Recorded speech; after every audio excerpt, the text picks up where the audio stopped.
Fabio Santos with another exercise for you. Again, make sure you warm before you do this.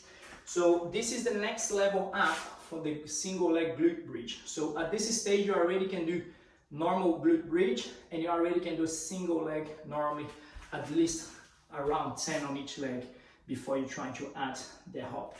Okay, there are a few variations on this exercise. I'm specifically practicing this for the macaco, but of course we will help with other things as well. But what we're trying to get is that speed of the hip, changing the leg as quick as we can, which that happens on the macaco on the way up. So we're trying to build up the coordination, the speed and the strength on the exercise. So normal single leg bridge, I'm gonna keep my hip on the floor and I'm gonna go as high as I can here with my hip. What I'm trying to do is now take off from that leg and land on the other leg. So ideally, I'm gonna go up as high as I can, and when I change, I catch on the other leg and then I raise. But what I'm trying to do is catch my weight on my toes, holding my hip as high as I can first.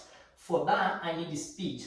And because you're probably gonna push yourself going back that way, I want you to put your hands behind to stop, and you're also improving the flexibility on your wrist. So imagine you're gonna do a bridge press up. So at this stage, you should be able to at least get your shoulders off the floor before you try to do this. Or you can go against the wall, but I don't advise because you might hit your head on the wall there. So we're gonna try use my hands only as a brake so I don't slide. My hips up and I'm gonna start on this position. So I'm gonna start low, almost touching the floor, but I can go slide to this over the floor, but make sure my hip is straight and going up as high as I can. Ideally, I want my hip to pass the height level of my knee, but this is a stage, so you build it up as you go along. So here, I push and catch. I'm catching on my toes, and then I drop to reset. So I change, and I'm gonna go here and catch, and then absorb. My hand is not doing much, and I'm trying to throw my hip as high as I can before I catch. Here. This switch happens on the way up. Don't wait until you get as high as you can to then try to switch the leg, because you will be on your way down. And this is what normally happens on the macaco when you're trying to take off.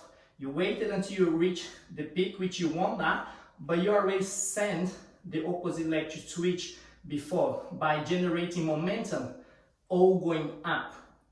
Otherwise, this is what's gonna happen. If I wait too long, I'm gonna push. By the time I switch, I'm already on the floor. So I go up, and by the time I switch, I'm on the floor. So don't do that, and always catch on your toes first, and then you drop your hip or your heel on the floor. So once again, hands there to stop, push as high as I can, and then catch. Come back, catch, come back. I hope that makes sense, and I see you on the next one.